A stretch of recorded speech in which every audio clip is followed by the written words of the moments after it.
Some time later, Seo went with Director Kim to Changho Castle, using the money taken from the bandits to forge household passes and purchase a manor. After that, just like in his previous life, he taught Director Kim both literacy and martial arts. About 2 months later, Director Kim reached the Three Blossoms Crown Peak. Seo watched him and thought to himself that he was growing faster, noting it was almost disheartening. Well, it was always like this. Some people spend their entire lives reaching the peak realm, while others, thanks only to the guidance of a peak master and first-class martial arts, skip over the peak realm entirely and step directly into the Three Blossoms Crown Peak. Man, cheer up, at least you get a do-over. When Director Kim is done breaking through, Seo congratulates him. Before he had even fully mastered reading and writing, he had broken through into the Three Blossoms Crown Peak. Director Kim remarks that even he found himself amazed that he would have such martial talent. Seo reflects that now that he thinks of it, after Director Kim reached the Three Blossoms Crown Peak, he had never once had a proper duel with him, as he was always the one training under him. But he wonders about now. There was him who had reached the peak realm and Director Kim who had just entered the Three Blossoms Crown Peak. Seo asks if they should have a duel, and Director Kim chuckles, saying a duel sounds fine and that this time he even feels like Seo might win. The duel takes place in the forest, with Seo using the Severing Mountain Sword technique, second strike entering the mountain, on Director Kim. Director Kim also prepares to strike back with the Severing Pulse Blade, colliding with Dragon Tomb. Seo sees the red line extending towards him.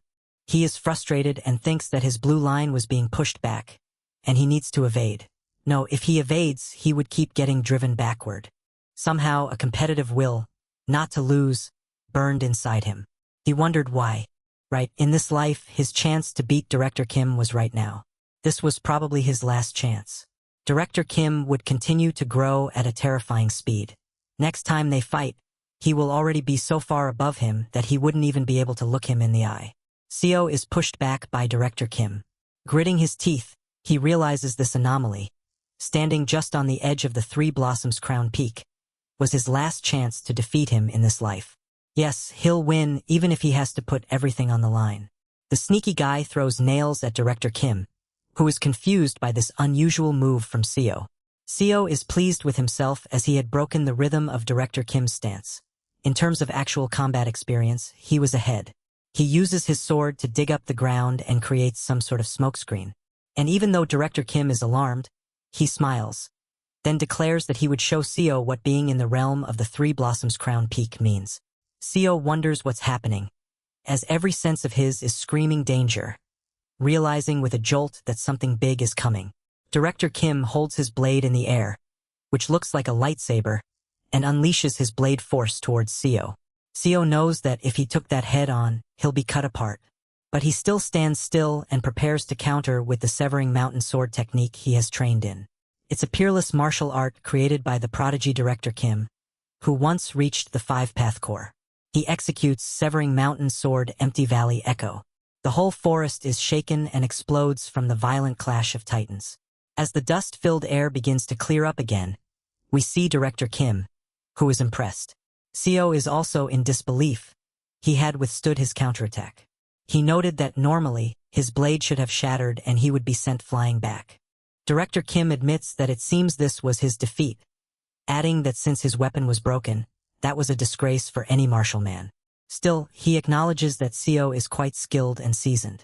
Seo tells him not to worry. From now on, he would never be able to win against Director Kim anyway. With today's duel as the last, he won't be able to surpass Director Kim until his next life. Damn, the life of the untalented sure ain't easy. I'm sure most of us understand that better than others.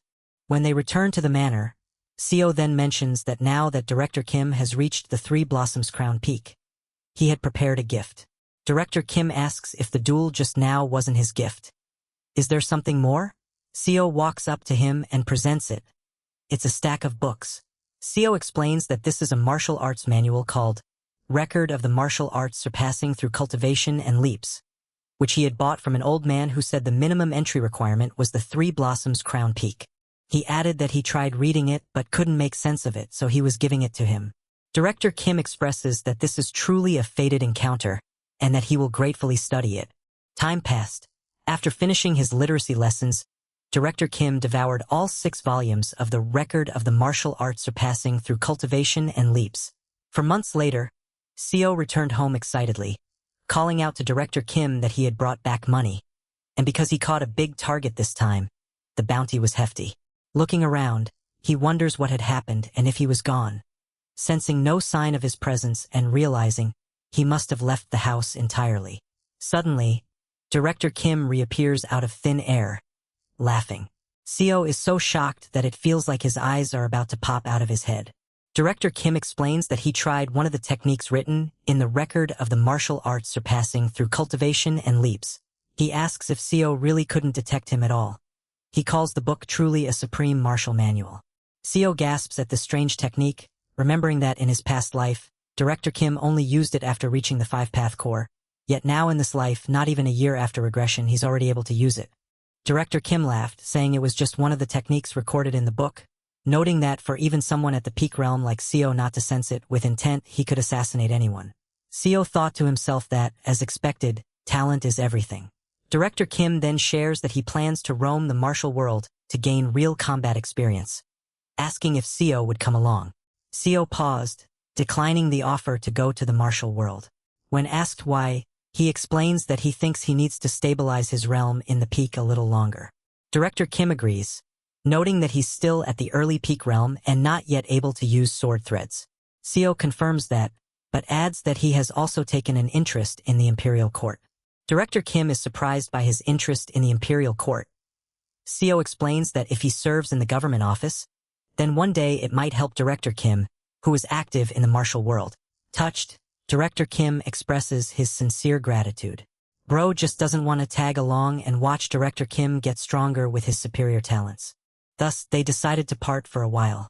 Of course, Seo's reason for entering the Imperial Court also had some ulterior motives. During his time as a strategist of the Murim Alliance, he had learned that the royal family of the Yun Kingdom was more deeply entangled with cultivators than any other group. Rumor had it that the Yun imperial family was even a cadet branch of the Cultivation Path clan. So, he first applied to join the Yun Kingdom's military. Because he had become well known in the martial world as a bounty hunter, the military welcomed him eagerly. Once inside the army, he quickly earned recognition and rose to the rank of general. Then, he applied for the Imperial Guard and passed without issue, all achieved within 5 years since his regression. He was told that his mission was to guard His Majesty the Emperor with his life, and as someone at the peak realm, he should be more than capable. Seo replied that he would keep that in mind. He was then placed into the Imperial Shadow Guard and trained for 4 months in stealth techniques and the art of concealing presence, before being deployed to the Emperor's protection. At last, the day came when he was to stand before the Emperor. On that day, he made a shocking discovery. The Emperor was a cultivator. Seo notices that the red energy around the Emperor was a cultivator's shik, a special perception used by cultivators to see beyond normal senses, such as energy flow or an opponent's intent. He observed that the Emperor was born with a spiritual root. This detail becomes even more obvious after meeting the crown princes and princesses, as almost all members of the imperial family are cultivators with shik. Though none of them seem very advanced and are far weaker than even that 3-tailed fox, still they remain chi refining stage cultivators. Seo wonders why someone like him, a mere peak master, has to guard them. The Emperor's aura is not that of a mere first-level chi refining cultivator. With that kind of power, the Emperor is stronger than the entire Shadow Guard put together, leaving Seo to wonder if he is kept around simply because the Emperor cannot be bothered to deal with assassins himself. One night, an assassin sneaked into the palace. The Emperor is the most targeted individual for assassination in the palace, and assassins arrive almost every night. Every night, Seo fights and defeats them, wondering if he should at least be glad to get plenty of real combat practice. 5 years pass in this manner as he serves in the Imperial Shadow Guard. During that time, Director Kim became the Martial Alliance leader. As the Emperor's guard, he is forbidden from meeting the Alliance leader, yet he meets him secretly to drink and catch up. And then, during their meeting, Seo notices a red line and realizes it represents the best possible attack path Director Kim could take against him. He understands that if he steps into it, he will be cut down instantly by Director Kim's strike. No, this sight feels exactly like a cultivator's shik. He reflects on how much of a pity it is, believing that if he had reached the realm of 3 flowers gathering at the crown, he would be able to see so much more, but for now, he decides to study the state closely. He feels that although he cannot fully grasp it yet, it must be a clue toward mastering sword threads. Suddenly, Director Kim exhales blue energy. His body undergoes a massive transformation. Once again in this life, he has finished the peak of martial arts, and he bursts with power. Director Kim says his body's changed. Seo congratulates Director Kim on regaining his youth. Director Kim confirms that he has safely reached Oji Jowan, but expresses that it is truly a pity for Seo, noting that if he had reached 3 flowers gathering at the crown, Seo could have seen much more. Seo agrees, stating that his realm is lacking, but what can he do? Still, this must have helped somewhat and suggests taking it home to reflect. Later, he then asks if Director Kim has met a few cultivators by now, to which Director Kim replies that he has. Seo points out that the Shik the cultivator's use looks a lot like the domain Director Kim formed, asking if he thinks there is a connection.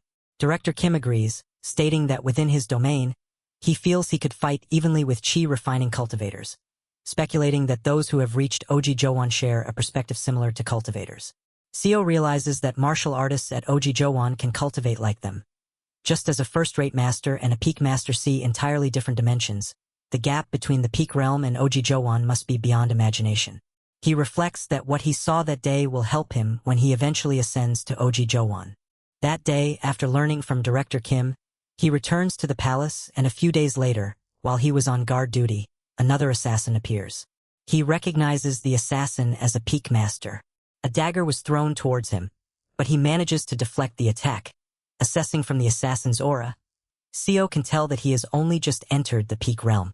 The assassin attacks Seo head-on. Clashing blades with the assassin, he finds it strange that while he should be focused on the fight, he cannot get the image of Director Kim reaching Oji Jowan out of his head. He contemplates the nature of sword chi, defining it as proof of reaching unity of sword and body, the mid-stage of a first-rate master. At the peak realm, one always sees the optimal path, and as long as one follows it, their sword chi will never vanish. He previously believed the optimal path was the ultimate limit of his sword art, and that sword chi was his sword art fused with his body and pushed to the extreme.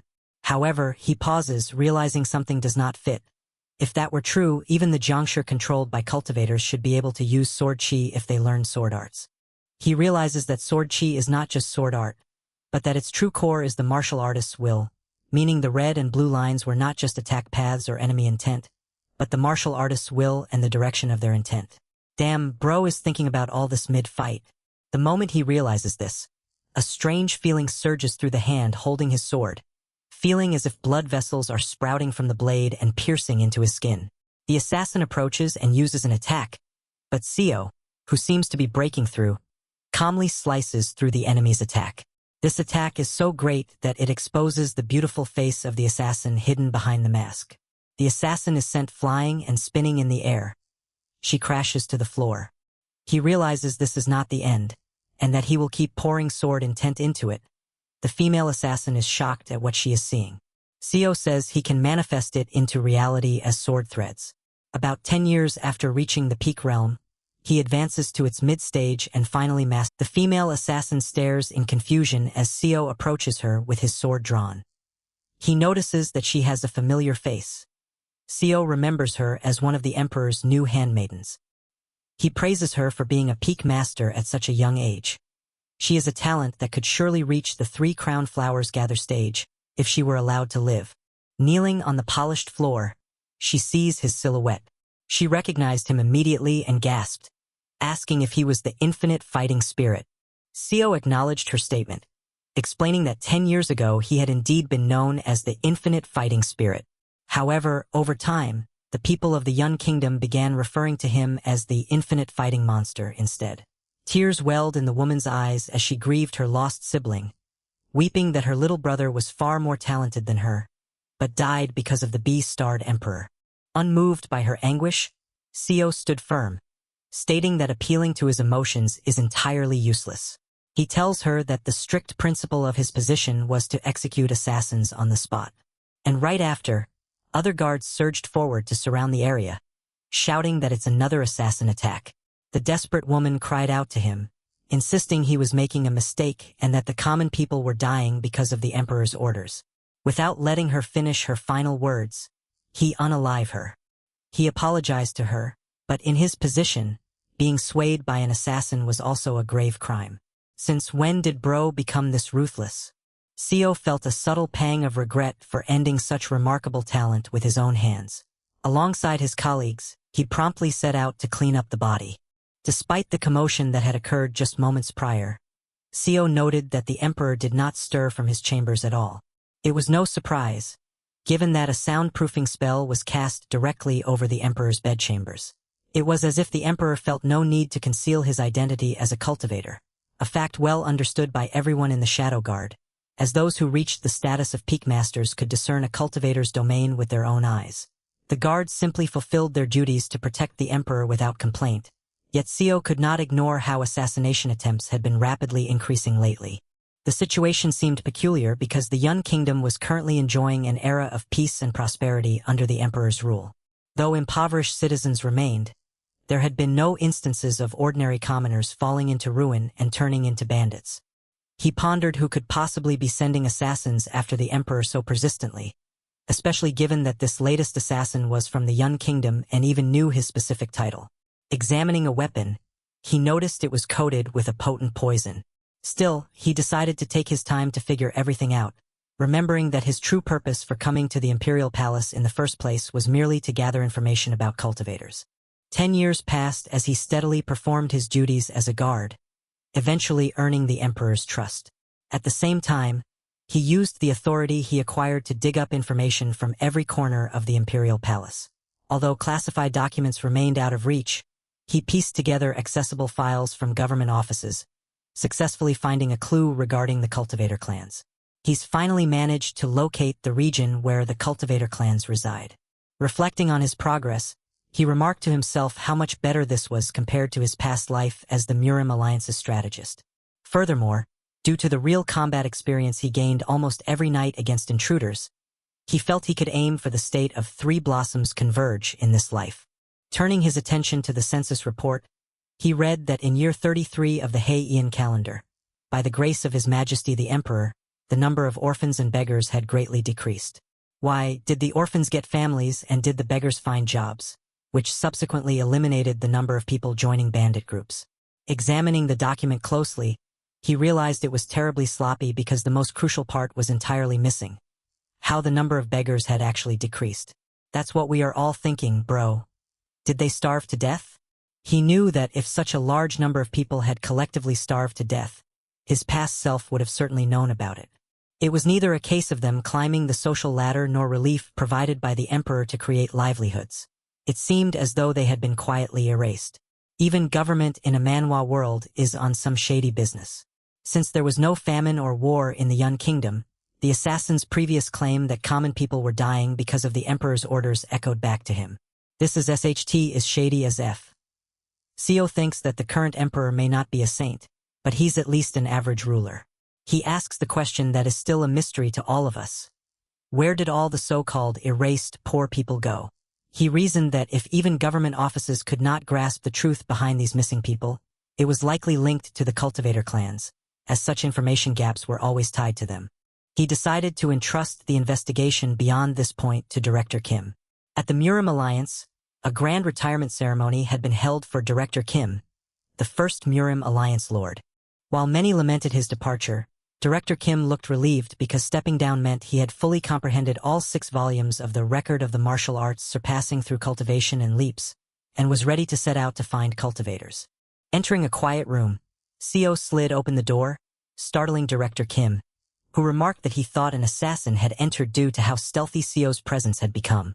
Seo immediately relayed all the information and conclusions he had gathered from the Imperial Palace. As expected, Director Kim showed intense interest upon hearing that the matter seemed related to cultivator clans. Seo shared the locations where cultivator clans reside and requested that Director Kim dig up information on them. Director Kim readily agreed, eager to uncover what they were up to, and through him, the plan to expose the cultivator clan's secret schemes was set into motion. Sometime later back at the palace, a fellow guard reported to the vice commander, Seo, that the north gate was clear. Seo noted that assassin intrusions had decreased lately, surmising that the enemy could not possibly send an infinite number of peak-level masters.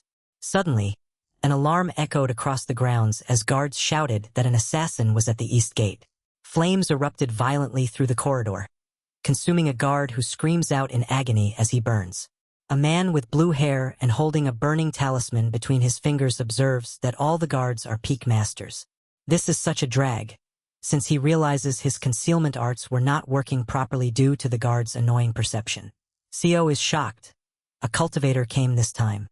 He was annoyed that the enemies, having run out of peak masters, had resorted to sending a cultivator as an assassin. One of the head guards warned everyone to be on guard.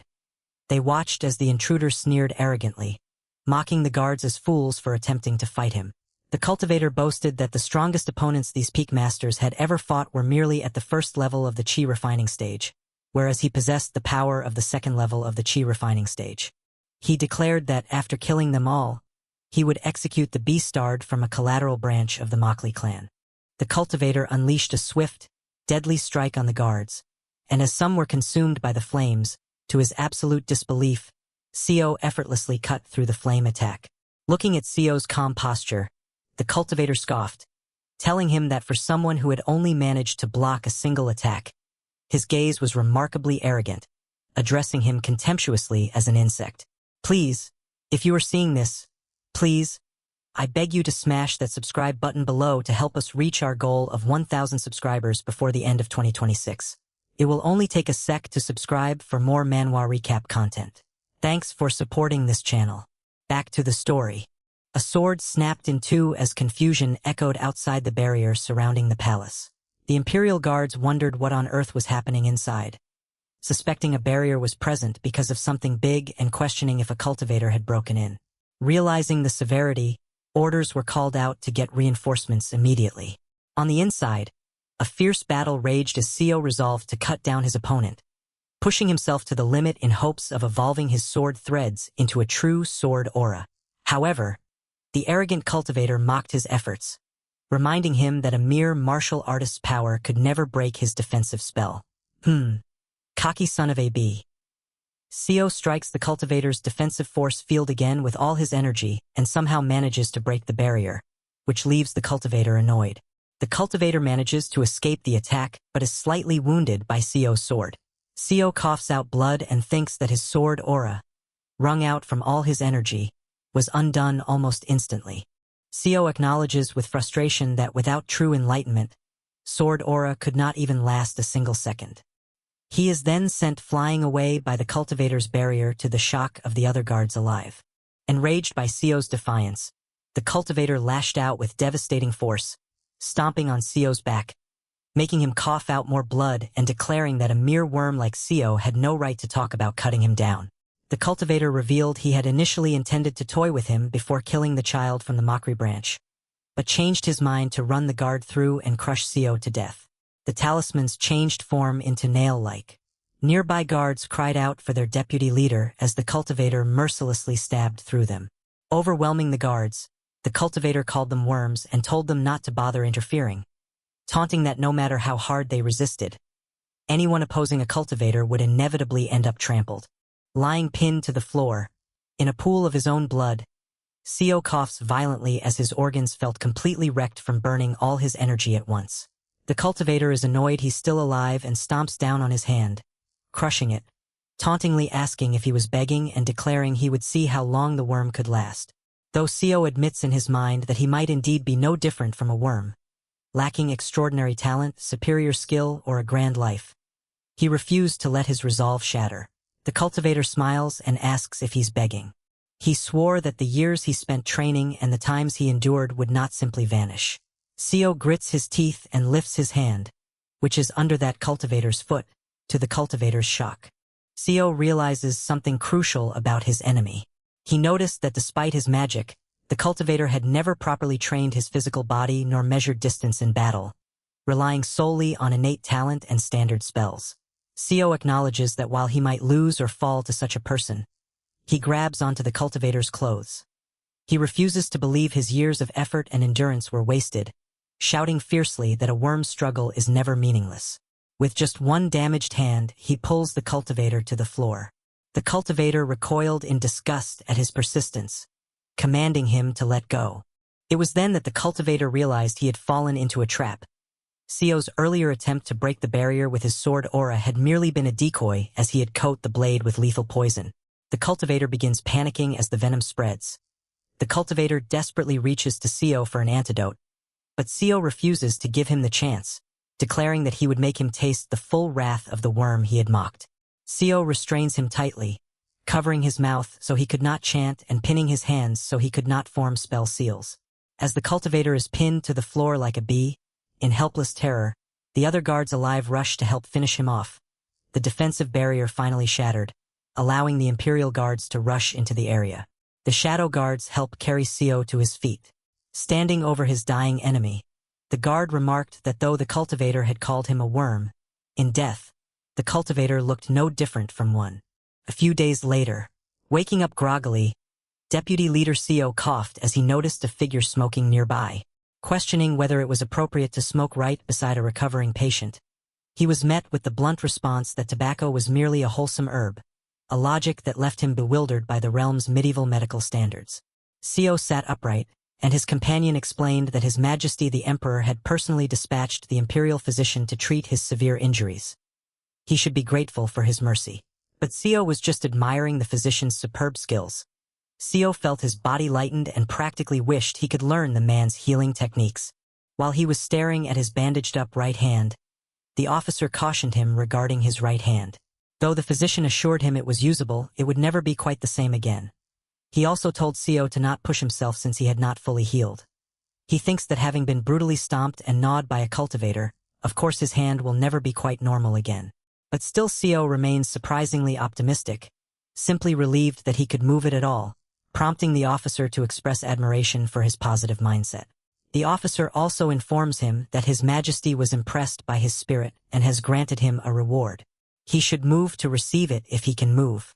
Because official public commendations could not be granted to members of the secretive Imperial Shadow Guard, the Emperor asked the officer to hand-deliver a special reward in person. Delivering the Imperial decree, the officer announced that His Majesty was deeply impressed by Deputy Leader Seo Un-hyun of the Imperial Shadow Guard for throwing himself into danger to defend the sacred throne.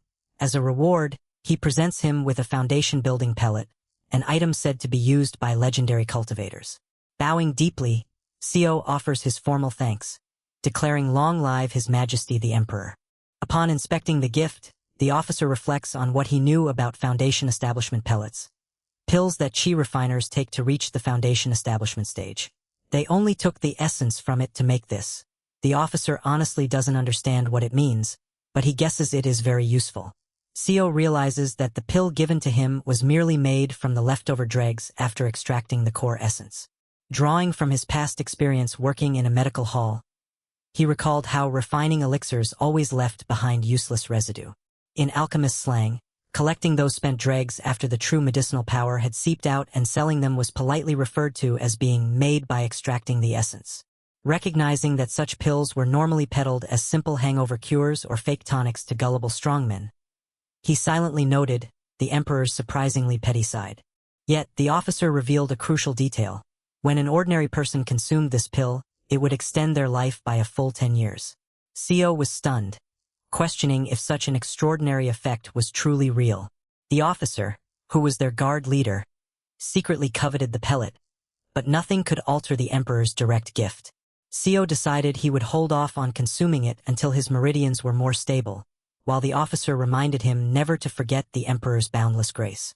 Secretly, Seo plans to save the pill for when his life was nearly spent rather than when his meridians stabilized, realizing that taking it right before death would grant him another whole decade of life. Excited by the generous benefits of palace service, he felt confident that joining the Imperial Guard was definitely the right move, and that his current life was finally going to turn out well. Hope he doesn't regret those words later. Somehow, this life finally feels like it's going to be okay. However, reality soon set in while he was training one day. Agonizing physical pain occurred when he tried to use a sword. Though his body had healed, an unbearable pain echoed through his hand every single time he attempted to grip his sword. It deeply frustrated him that he could no longer execute all 24 forms of the mountain-breaking sword art, causing him to wonder if he had reached the ultimate limit of his martial skills in this life. Tightening his grip despite the agony, he refused to yield. Remembering that the path to becoming a peak master was always soaked in pain, he accepted the pain that had shadowed him his whole life, vowing to raise his realm no matter what. Another 10 years passed, marking 30 full years since he had transmigrated into this world. Over time, the persistent pain in his grip became familiar. His swordwork matured significantly, his stealth techniques slowly became second nature, and most importantly, he managed to piece together the hidden secrets of the cultivators through ongoing letters from Director Kim. He learned that powerful cultivator clans kept their primary residences concealed inside formidable arrays protected by divine power, while lesser cultivators built mansions out in the mortal realm. True heirs or prodigies lived safely within the clan arrays, whereas ordinary people inhabited cultivator territory to be exploited as servants or slaves.